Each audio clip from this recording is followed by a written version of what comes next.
Let me guess, you feel the urge to poop, you sit, you push and wait, and nothing. Or maybe something comes out after 30 minutes of straining, breathing like you are giving birth. And the worst part, you have tried everything: fiber, water, probiotics, smoothies, laxatives. Nothing helps.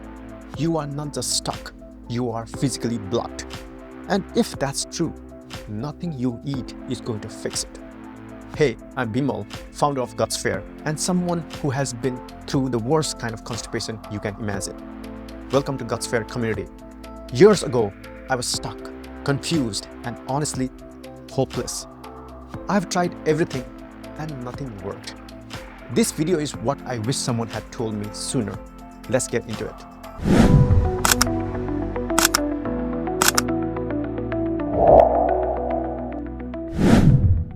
Here is what most people, even doctors, miss. There is a kind of constipation that's not about food or stress or your microbiome. It's about structure, something physical, something in the way. There are two types of constipation most people don't hear enough about: functional and structural. Functional issues are when everything looks normal on a scan, but the muscles, nerves, or gut-brain axis or signals aren't working right, like trying to poop with a disconnected wire. We talked about that in this video here. And the structural issues, that's when there is a physical problem, a bulge, a twist, a block, stopping things from moving out. And if that's what's happening in your body, the typical advice won't work. You don't need more kale. You need to figure out what's blocking the exit. Today, I'm going to walk you through 11 most common structural causes, 7 that affect the rectum, and 4 that affect the colon. You will get the real-world clues, the language to use with your doctor, and the exact test that can finally give you answers. We will start with the exit, the rectum, where things get stuck right before they come out. And then we will move upstream to the colon, where the whole pipe can get narrowed, stretched, or paralyzed. And here is a reason to stick around. Number 7 is a rare condition that most people and even doctors miss. It could explain a lifetime of constipation. Don't skip it. Because if the problem is at the exit, no amount of magnesium is going to help. All right, let's move closer to the end of the line. Literally.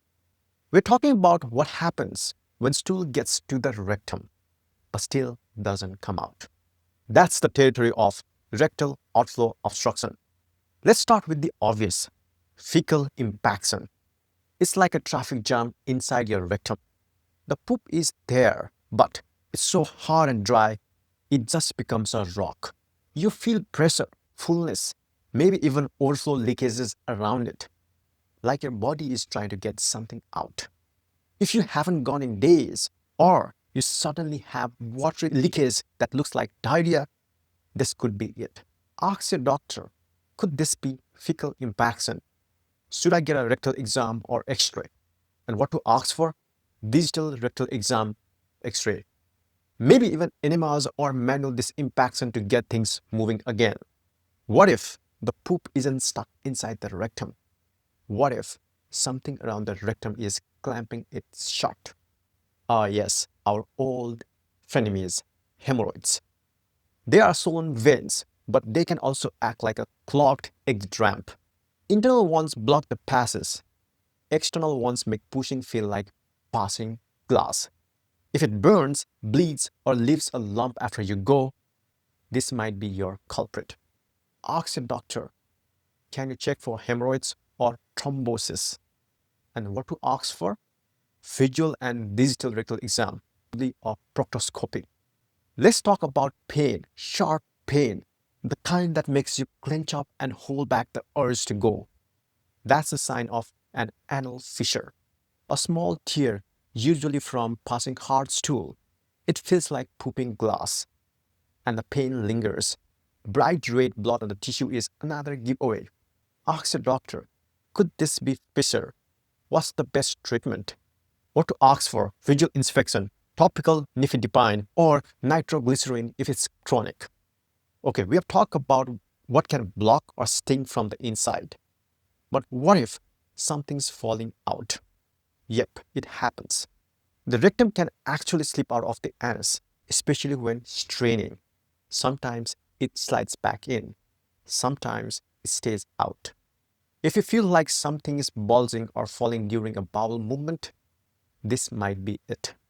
Ask your doctor, can we check for prolapse with difficography? And test do you ask for? Obviously, rectal strain exam. Now for women especially, there's another kind of bulge to know about.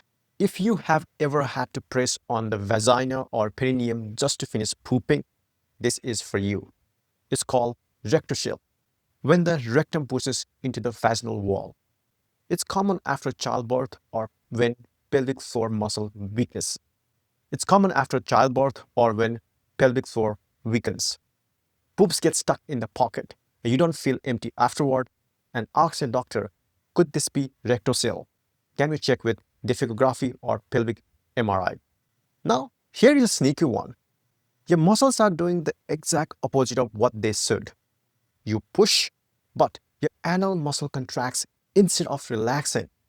It's like trying to poop through a closed door. That's called animus or pelvic floor dyssynergia. Ask your doctor, can we test for this with manometry or balloon test? This one's rare, but real.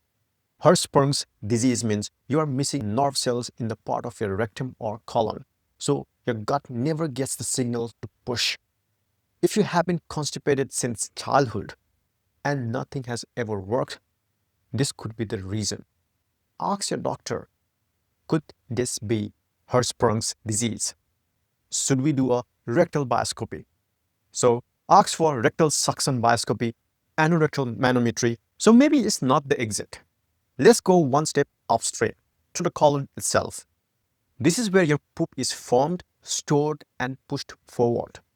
But what happens when the pipe itself is narrowed, stretched out, kinked, or just plain lazy? Let's talk about colonic transit problems. When the issue is in the main pipeline. Picture your colon like a garden hose. Now imagine someone pinch a part of it.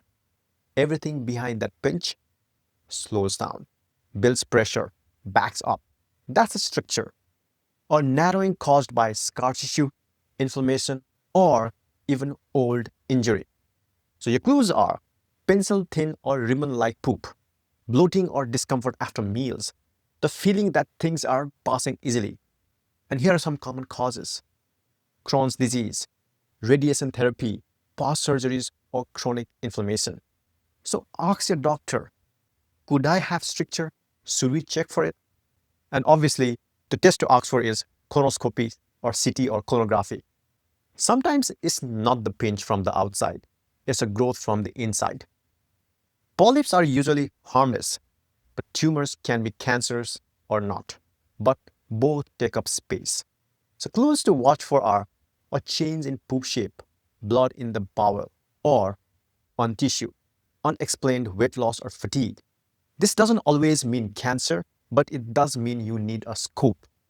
So what to ask for? Colonoscopy with biopsy.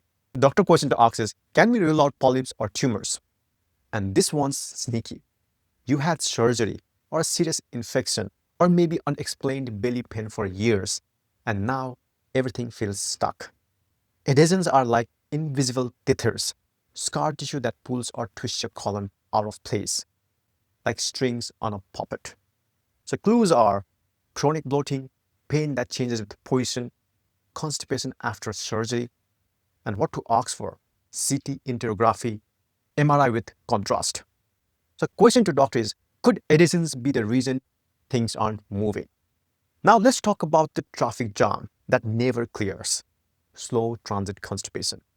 Your colon isn't narrow, it's just lazy. Instead of moving poop forward, it holds onto it for days until the colon stretches and becomes what we call a mega colon. The clues: going less than 2 times a week, use poop when you finally go, and constant bloating or heaviness. So text to ask for are SITS marker study and colonic transit time with X-ray anorectal manometry to rule out coordination issues. And ask your doctor, Could I have slow transit or megacolon? Can we test my motility? Now, take a second. Do you feel the urge to go but can't get it out? Do you have to press or reposition your body just to go? Does the poop feel stuck at the very end? If yes, this isn't just in your head and it's not just constipation. This is a structural issue. So bring it up. Use these words. Ask for these tests because until the block is found, no amount of chia seeds will fix it. And if you want to keep track of your symptoms, patterns, triggers, and share it all with your doctor in one place, that's exactly why we built the Gutsphere app. It's free, it's easy, it's built for people like you and me. Download it, track what matters, get your answers faster. You don't have to stay stuck. Subscribe to join the Gutsphere community.